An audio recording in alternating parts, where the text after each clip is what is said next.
السلام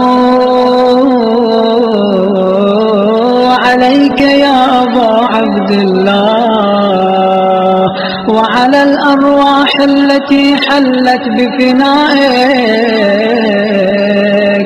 عليك مني سلام الله أبدا ما بقيت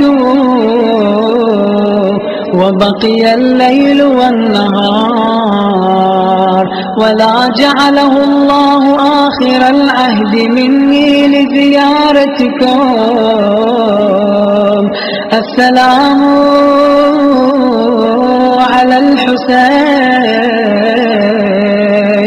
وعلى علي بن الحسين وعلى أولاد الحسين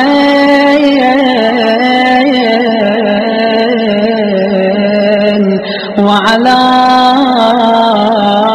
أصحاب الحسين. اللهم خص أنت أول ظالم باللعن مني، وابدأ به الأول ثم الثاني والثالث والرابع. اللهم العن يزيد خامسا، والعن عبيد الله بن زياد وابن مرجانة وعمر بن سعد وشمران وآل أبي سفيان وآل زياد وآل مروان إلى يوم القيامة. اللهم لك الحمد حمد الشاكرين لك على مصابهم، الحمد لله على عظيم رزيتي.